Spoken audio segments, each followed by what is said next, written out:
Good morning. Good morning. Can you hear me? Good morning. You're all good. All right. Morning, Drew. Where is the remote?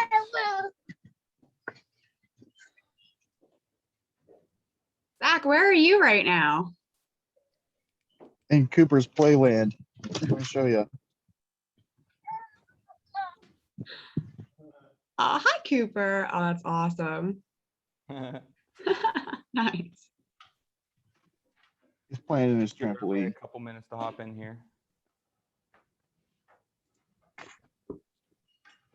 He's been carrying around a Cool Whip container with like 10 raisins in it, and he keeps going up and down his slide. And he makes it. He doesn't spill any. Wow, that's awesome. Is it one of those like spill-proof cups? No, it's a Cool Whip container. No, he ate all of them now.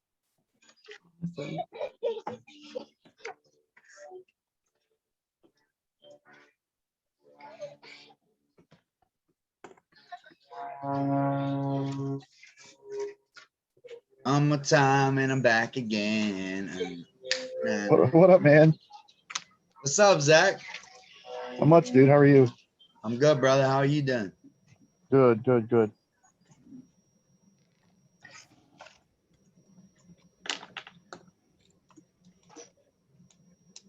Whoa, Matt with the yellows on. What's up with him? Oh man, these things are great.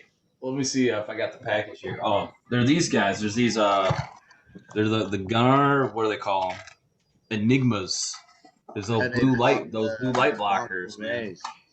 I used it last night in call night. Oh, like such like night and day, man. Night and day.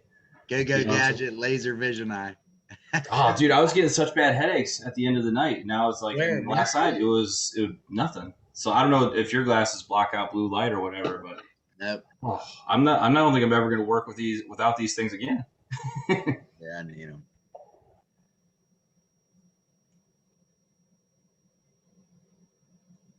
Wow, look at him. He's going to be the next NFL quarterback Heisman. Yeah, he's going to the NFL. Hey, little man, what's up? He's like, what is going on? Look at him. What's up, big guy? What's up, big guy? All right, guys.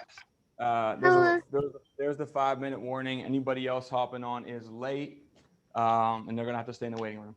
So, good morning, everybody. Hopefully everybody's ready to get the weekend started, right? I want you guys first off to go into the mentality of this weekend being behind, because we are behind as an agency, right? So, sense of urgency is a big thing we have to get accomplished this weekend, right? Use words like last member. You're one of the last members. You have to get caught up with everybody else, right? It's in everyone's script. We're only in the area the next couple of days, right? Make sure we're saying those things. Those are small things in the script that it's easy to pass over, but there's so much more meaning involved in them, right? What I'm really going to talk about today, guys, for you is a lot of the basics of the presentation and the beginning of the presentation, right? Main reason why is because when we're sitting down with these families and these members, right? Wendy can get in because she was here a couple seconds ago. So when we're sitting down with these members, you got to remember that what they're ultimately doing is they're putting their trust in you to protect their family's future, right? So they're trusting you with a huge task to be able to protect, what's most important to them. Like you're sitting down with Joe and Mary Union member, and Joe is saying, Drew, I trust you to protect my family if I'm not here tomorrow. So the biggest thing that our members want is trust more than anything else, right? And in order to build that trust, what we have to do is we have to get them to like us. We have to find common ground with them. Jesus. Oh, that's probably why. Well, that's my fault. I was in interviews. But Getting them to like us is by far the most important part of this. Because first off, they buy us, then they buy the company, then they buy the product, right? The last two are already taken care of. Most of the time we're with union members. Our company is already a union. We're tied to them, right? And the products, you guys know the products, our products are freaking great. We got some of the best life insurance in the game, right? The biggest thing is them getting to like you first, right? And it starts with rapport. Right? I know everyone has gone over this little triangle. This marker sucks. So I know everyone has gone over this triangle before, right? This is basically your presentation. There's two ways you can do your presentation. First way is on the left side over here. Right? The top is going to be rapport.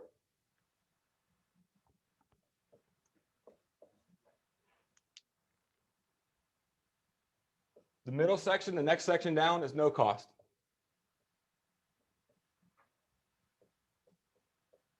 The section below it is life insurance and needs analysis. All right? It's a bit blurry, Drew. And then the bottom is close. I know it's blurry because the camera's not great.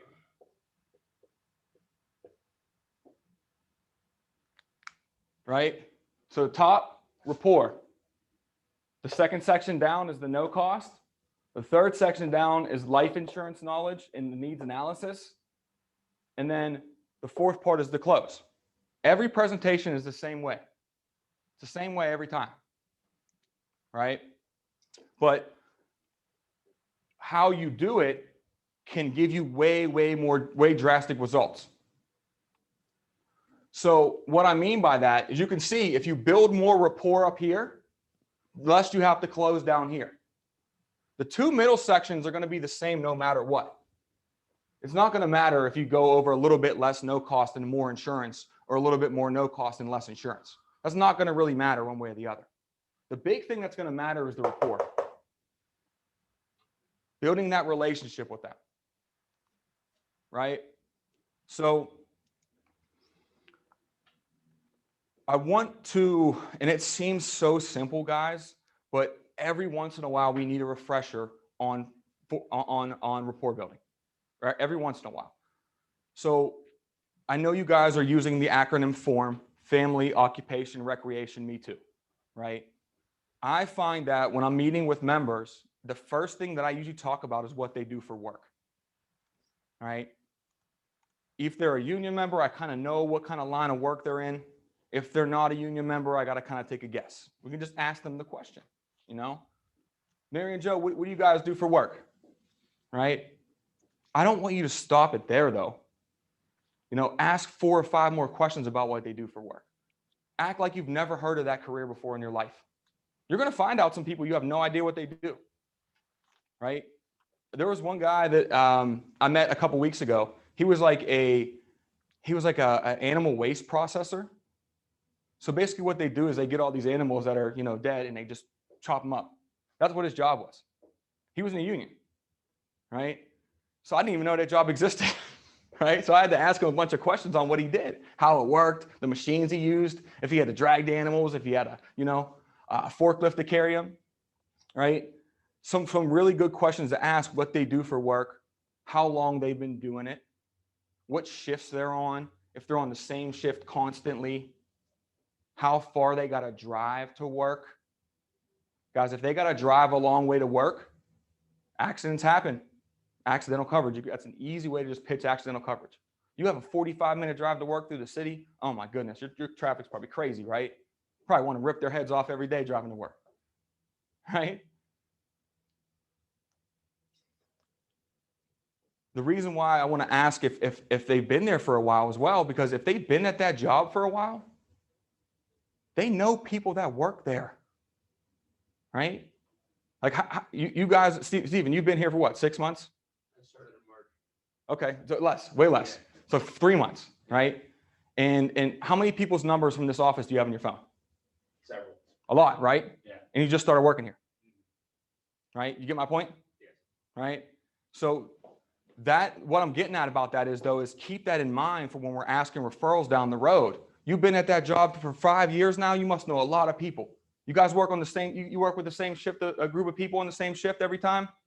If they do, they know those people. They know their family. They talk to them for 8 hours a day, 10 hours a day. They know that person's family, right?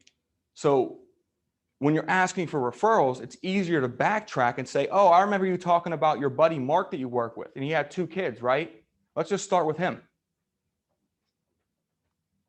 So occupation is usually the first thing I start with when I talk to them about, meeting with them.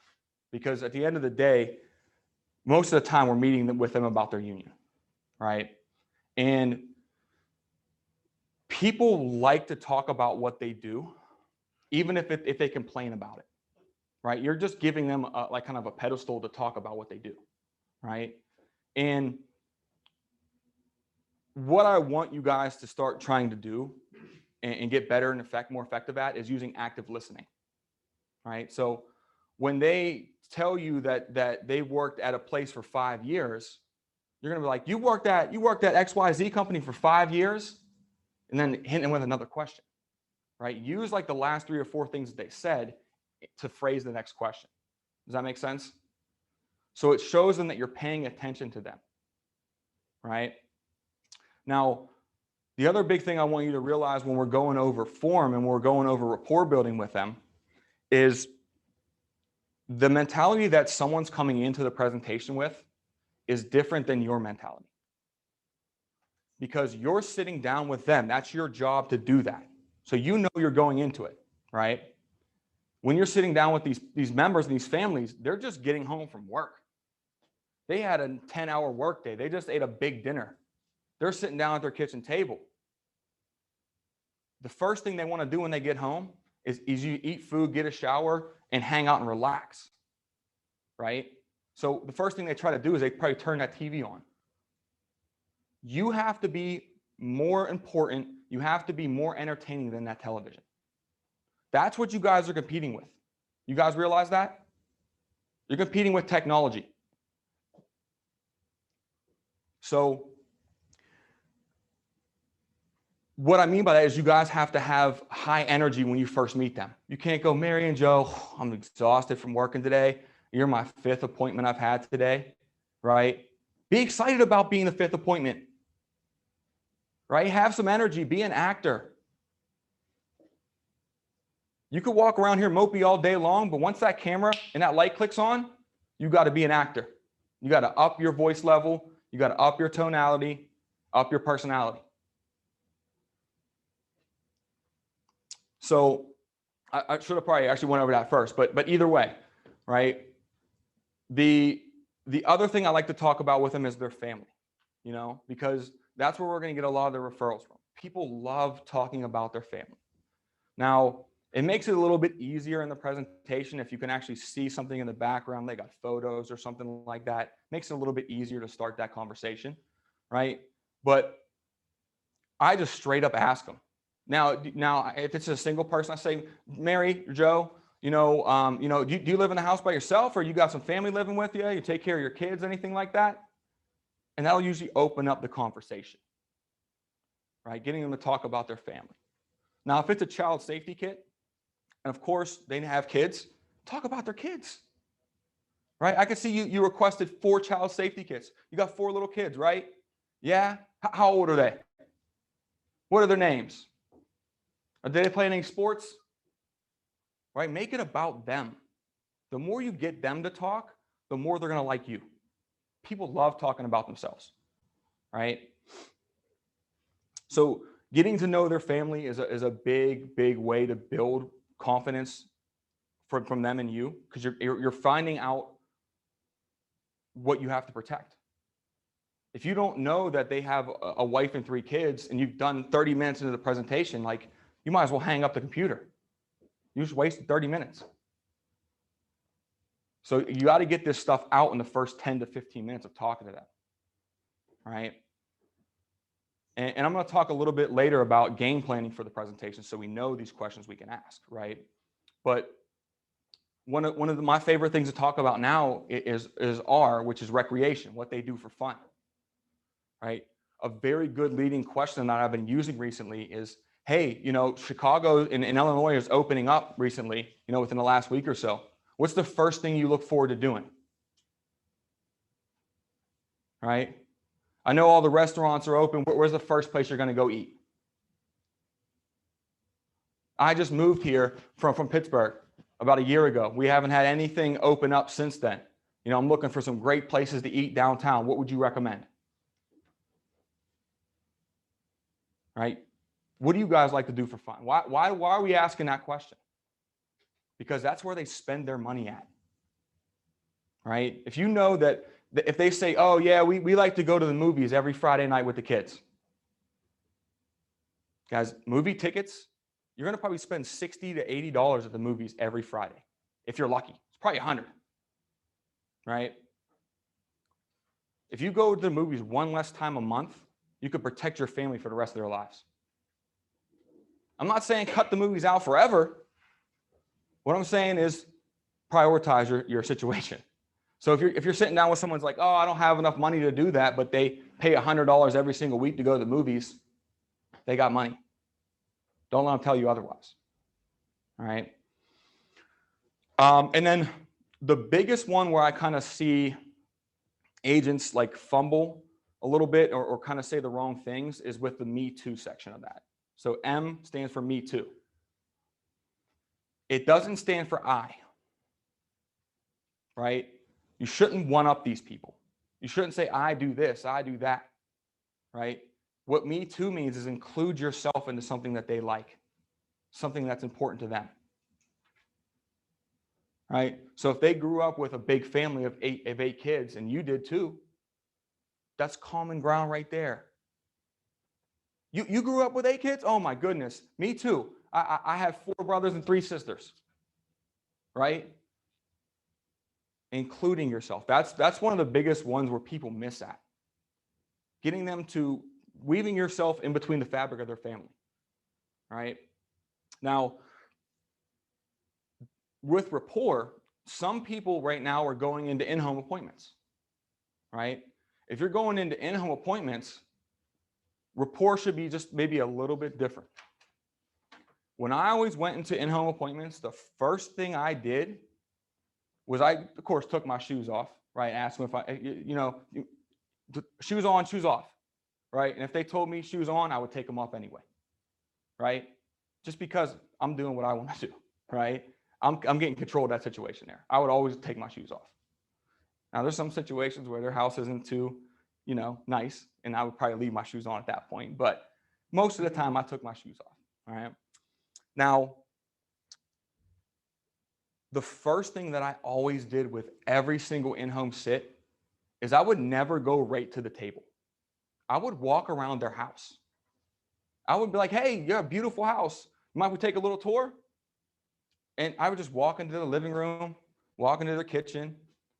What I'm looking for at that point, though, is stuff I can build rapport about, right? Be a detective. Look for small little things, right? So the one thing I always look for in every single house, no matter what it was what I like to call the wall of fame, right? Everybody in their house either has a wall or a desk or something like that set up with pictures of their family. Every single person. You know how easy rapport building is when you can just talk about their family right then and there with them, right? You got a question, Marriott? Yeah, how do you go forth and just like walking around their house though? Like, do you pass them like, hey, let's take a little tour? Like, what do you say? What I usually do is I usually like walk a couple steps in and I pick out something that I like and I look at that and I walk toward that and I ask them about that. And that usually just kind of organically builds the conversation. And then I can just kind of walk around the rest of their house. The first thing I look for, like I said, was that wall of fame, because I want to talk about their family. That's why I'm there. I'm there to protect their family, right? So, and then that helps you as well too, because when you're in home with people, If you see like an ashtray over there with cigarettes in it, you know they're a tobacco user, right? So be a little detective in the house. Figure out some things that they're not really going to verbally tell you, but you can see, you know.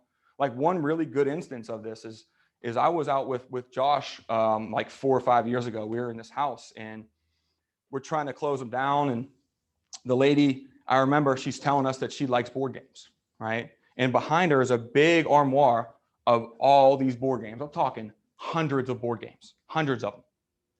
And we used that to help close. We compared the life insurance to the board games, right? Comparing our product to something tangible that they already do, right? So not really adjusting their lifestyle or changing it, right? We're just moving a little bit. We're not telling you to completely forget the things that you love. We're just telling you to prioritize things. That's all, right? So with rapport building, with, you know, being in home, do you guys have any questions about that at all? No? Good. Okay, cool. So the next thing I want to talk about is kind of building the value in the company and why we're there, right? So I'm not going to go over the hard card version of it because you guys know that. Why we're there is because we're set up through their union to make sure they have permanent benefits set up, because work benefits are not permanent, right? Everyone knows that, right? What I'm going to go over is kind of the child safe, the will kit, and kind of the referral introductions, right?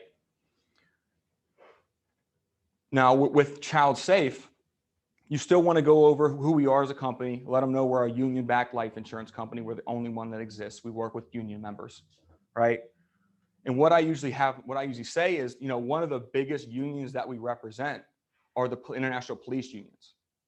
And as a way of saying thank you for protecting your kids with the Child Safety Kit program, they actually allow you to enroll into their union-backed programs as well. Right? They have union-backed life insurance programs that you can try to apply for.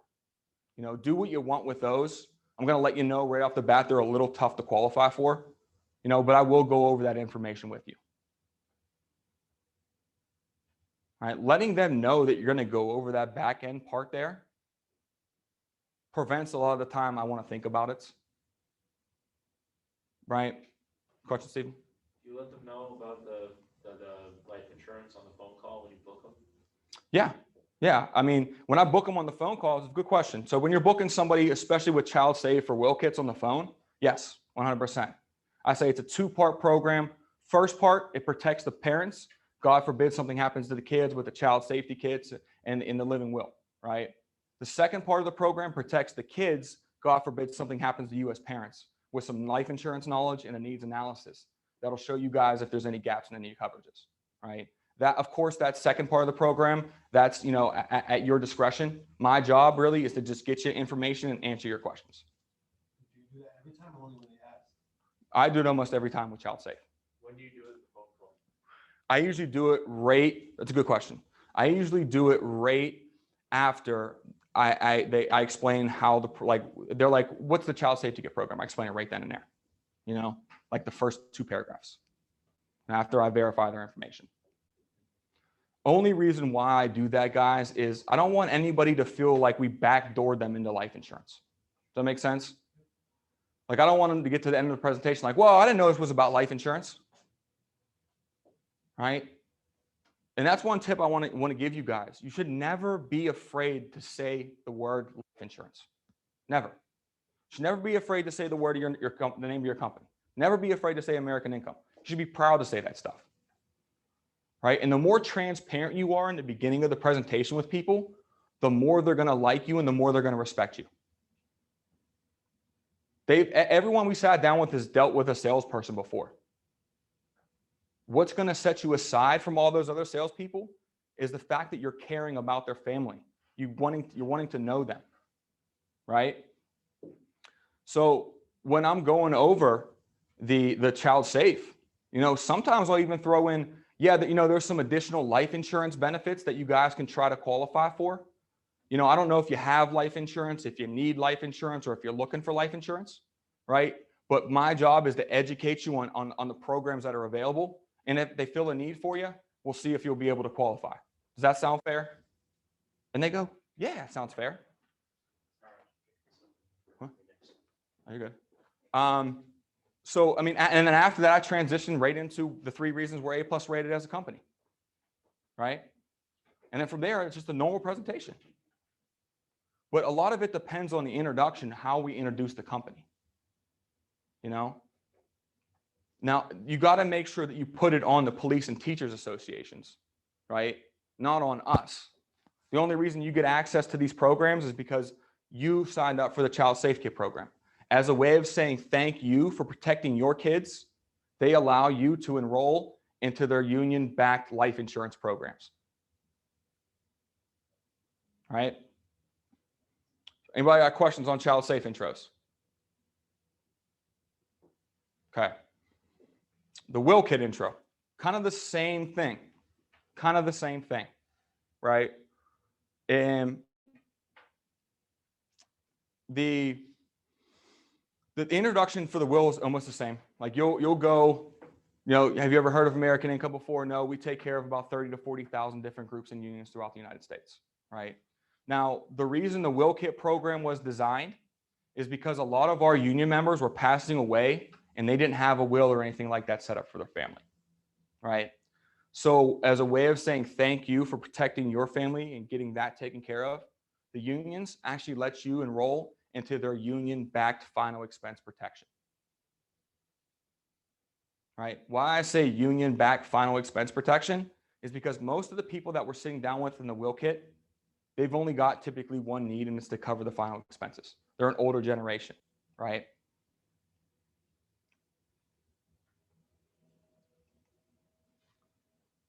Once again, I'm not saying, you know, you have to do that. I'm saying they give you the option. They allow you to enroll into their union-backed life insurance programs, their union-backed final expense protection. You know, whether or not, you know, you're able to qualify for that is something we'll go over in a little bit. But my job really is to just get you some information and answer all of your questions. Does that sound fair? I always use the word, does that sound fair? Right? Because everything I'm telling them is the truth. And if they say, yeah, that sounds fair, then they gave me permission to go through everything. All right. And something in the introduction too, if they're like, you might get this, people are like, oh yeah, I'm good on life insurance. I don't need the life insurance. Yeah, that's perfectly fine. It'll actually make my job go a little bit faster anyway. But I would be doing you a disservice if I did not go through that part of the program with you. Right? I would be doing you and your family a disservice if I didn't go through that part of the program with you. All right. So like I said, Child Safe and Will Kit's definitely not too much different. All I want you guys to know and take from that is to make sure that they understand that there's that second part of the program with the life insurance involved in it. And they only get access to it because they signed up and they protected their kids, or they signed up for the Will Kit program, right? That's the only way they can get access to it. So I don't know if you guys looked or not, but if you tried to look up rates for our company online, they're not there. We don't advertise. The only way these people are going to get access to these union-backed programs is when we're there. All right. Now, I want you guys also to realize when you're talking about rapport with people, if you're sitting down with a Child Safe member, they could possibly be a union member. I'm sure it's happened many times where you sat down with someone and they're like, yeah, I'm in the Steelworkers. Oh, great. You know, at that point, you can kind of flip it into a union presentation and a union introduction, right? You can say union. You can say the word union in it a lot, right? They don't have to have the hard card to go to for you to say union. You know, make them a part of the union. The last introduction that's a little bit different would be for beneficiaries, right? And when we're sitting down with beneficiaries, there's already a trust already kind of built there. You're with their loved one's life insurance company. You know, the appointments are easier to sit. They're typically there. They're paying attention, right? Because they know it's about money, right? At the end of the day, they know that if something happens, I'm getting money. Right? That's what's going on in their brain when they're sitting down with you. All right. Quick, Andrew, you got a question? Yeah, so the will kits, when you're saying is a way of saying thank you, Jesus, for your family. And you go, so the unions opened up exclusive access. Do you say the unions or do you say a specific union? I just say the unions. The unions? Mm-hmm. They put it on them. But when you're sitting down with beneficiaries, building up the company has to be like almost number one, right? They already know you. They're familiar with you. That's not the issue at this point. You got to build the company up, right? Why did your mom and dad choose our company, right? Most of the time it's because they're in a union, and we're a union-based company as well. So the introduction, have you ever heard of American Income? No, right? Same thing. What we do is we handle union members' permanent benefits. Now, your dad is in the Steelworkers Union, right? And he actually enrolled into the union-backed program here. So, basically what we're going to do today is go through all of that. And because you're a family member, because you're a beneficiary, of your father or whoever it is, right? You have unique access to the same benefits that he has, except you don't have to pay any union dues, right? Use the word unique access, right? Because it is.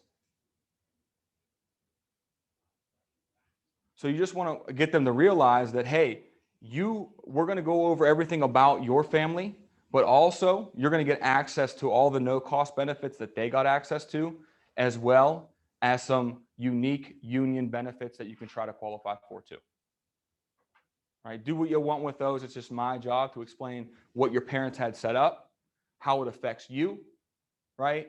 And then your situation down the road too. Right? Because when we're sitting down with beneficiaries, they want to know how this whole thing is going to affect them. If someone passes away, what's going to happen to me? Right? And I want you guys to realize too, that there's not a lot of companies that do beneficiaries. There's not a lot of companies that sit down with beneficiaries. Right? That's something that gives us that A+ rating, because we sit down with our members and we explain how programs work.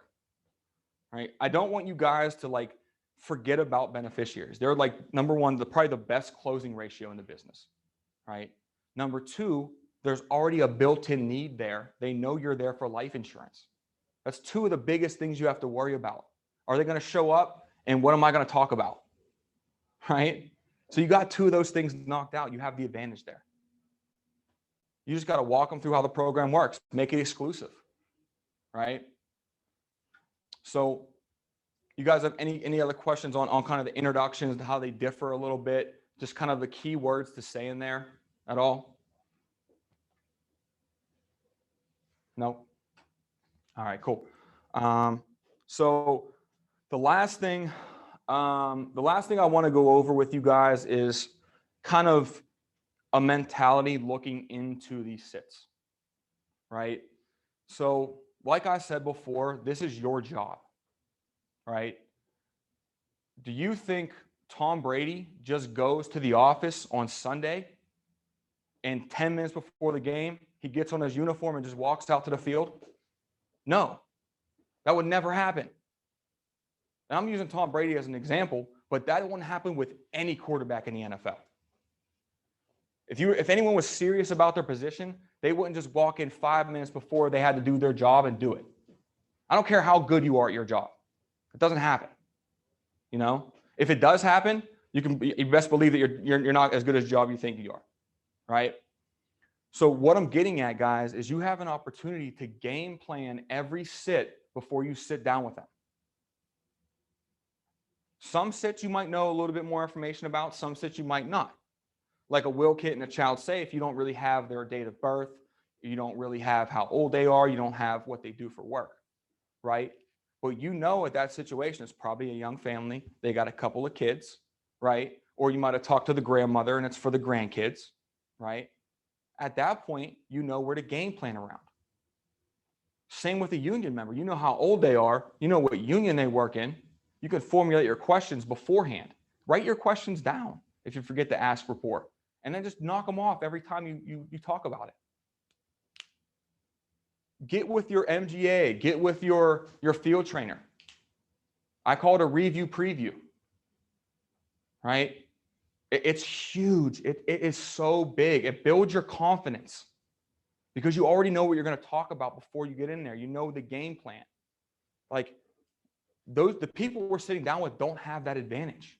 They're not sitting at their table like, oh, I can't wait for this guy to tell me how much it is. I'm going to hit him with the best rebuttal he's ever heard. It doesn't happen, guys. Just remember, you're in control of this, right? The presentation is going to go the way you want it to go. Don't let them control that.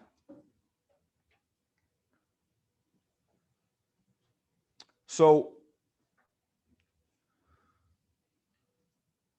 okay. And this kind of goes into what we're seeing right now with the agency.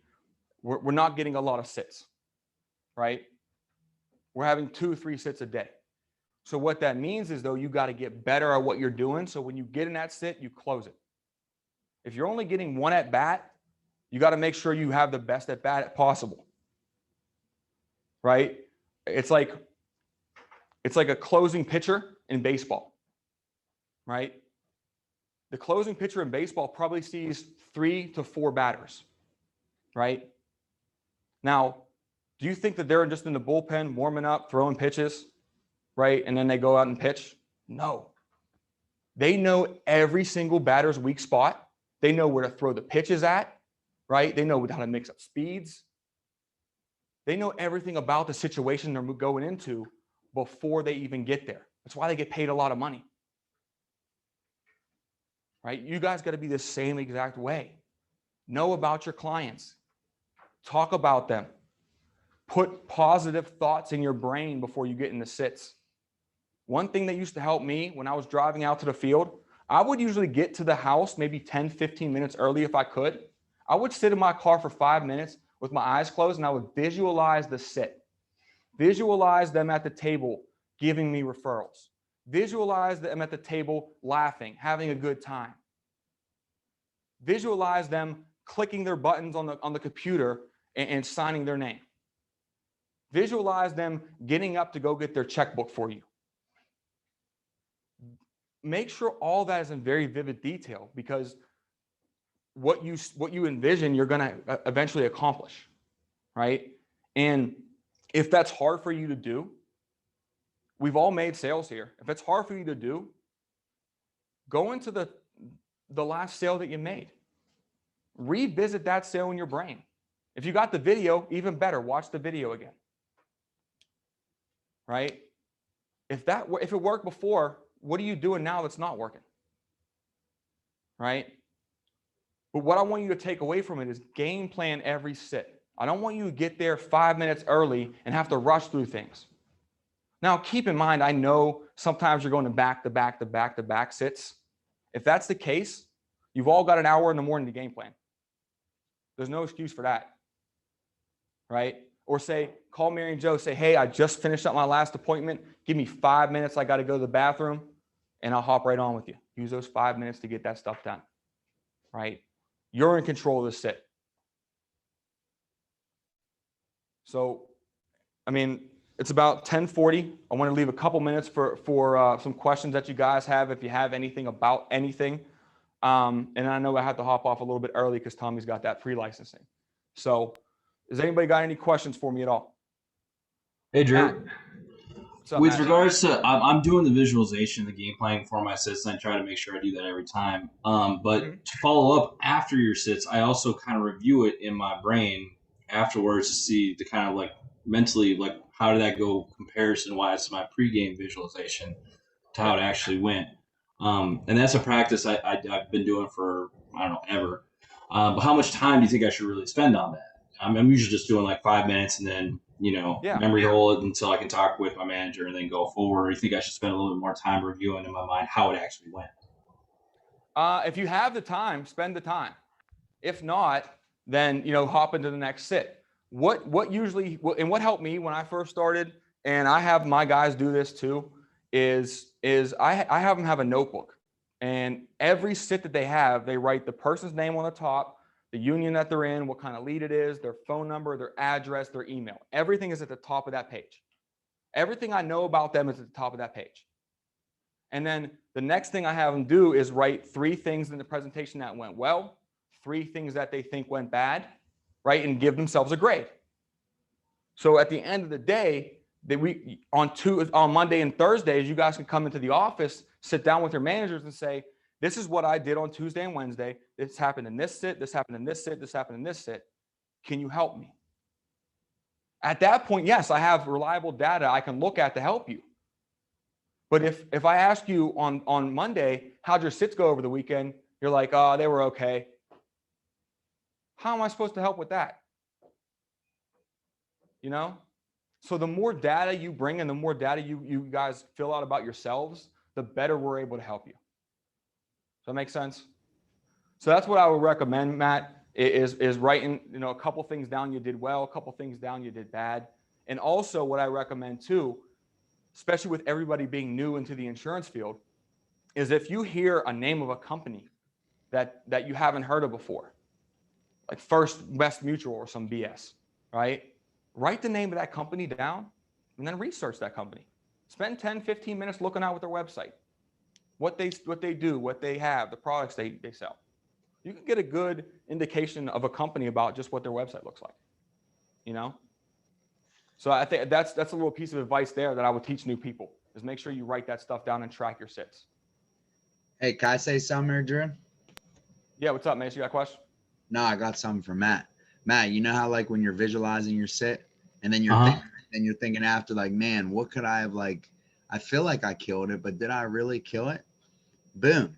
Have them tell you. A Google review will tell you how you did. And once you get an answer from them, now you can go back and base it off of their freaking answer instead of you sitting there wondering how you did or just looking at a recording. Right? Yeah. And two, you're like, man, maybe I didn't build a good report. Then, in their Google review, if you probably didn't build a good report, they're not going to leave you a Google review. Yeah. Because if they like you and you tell them and, you make a friend instead of a sell, they're going to do it for you. Yeah. And what I would always say, if you're looking for some validation on how well you did, just ask them at the end. Hey, I want to get better with every one of these appointments that I do. I want to get better for you guys as members. If you could rate me on a scale of 1 to 10, how well would you say I did? Most of the time, they're going to give you 8, 9, 10, right? And then ask them what was the most important part to you? What did you find most valuable? I mean, Alex, when she just got 12 referrals, it was all off bibs. Every single one was off bibs. Yeah, and I'm not even going to go into referrals, but yeah, I mean, a lot of the referrals though, you have to build good rapport if you're going to collect referrals. You have to. They don't trust you. They're not going to give you just people's random names. They got to trust you, right? Alex, question? I have a question, kind of like for the Google reviews. Mhm. How would you like approach that really? At the end, or do you like send them a link? or- Yes, it's a good What's question. the So thing? usually what I do for Google reviews, I actually have something typed out already. And what I say is, hey, last thing before I get you off the phone here, or I get you off the Zoom here, I'm going to send you that picture that we just took. I love the picture, right? And also in that picture, I'm going to include a Google review, right? And I always tell them, hey, we're having a little contest at the office this week here. The state director is actually buying a steak dinner for everybody who gets 5 Google reviews this week. Or we're running a little contest, and the person who gets the most Google reviews gets a steak dinner. So can you guys help me out? I'm hungry, or something like that. Like I've been looking for a steak dinner for a couple weeks now. Can you guys help me out with that?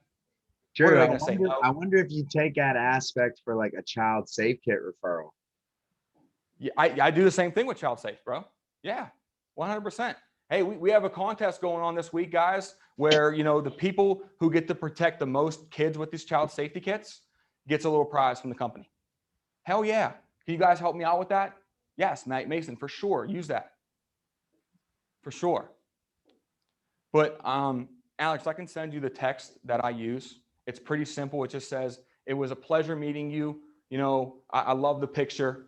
You know, if you guys have ever any questions or concerns, please don't hesitate to reach out to me. Have an awesome day.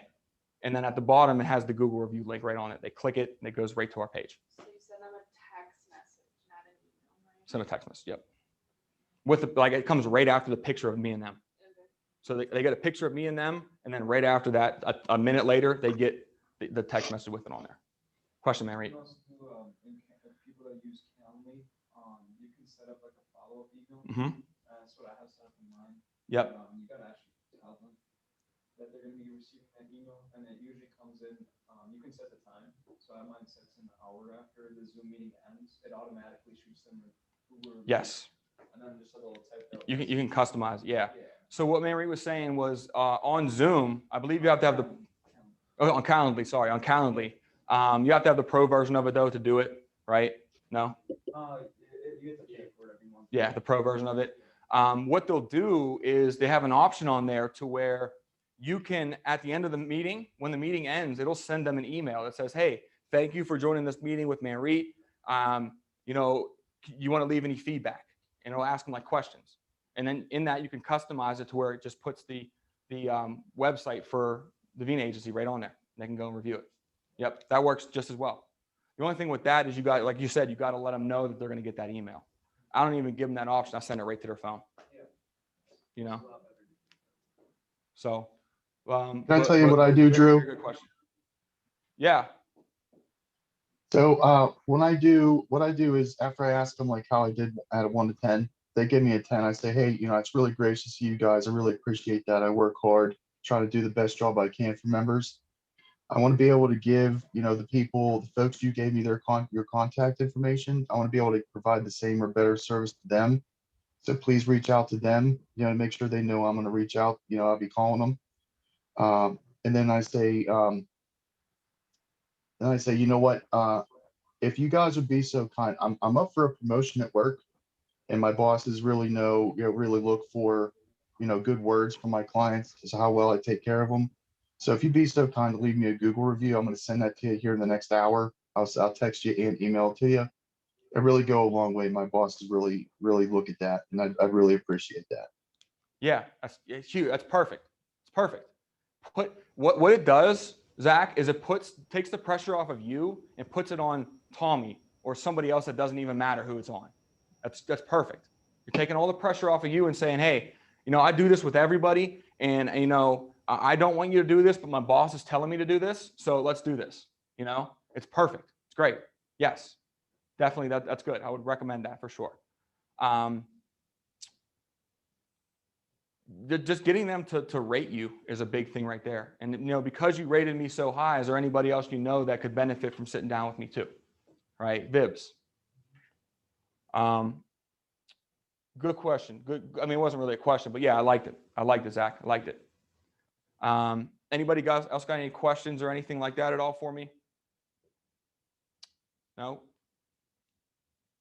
All right, guys. Well, hopefully you guys can implement some of these things. It's really going to help your closing ratio, getting them to like you guys. Just remember, they're human beings, you're human beings.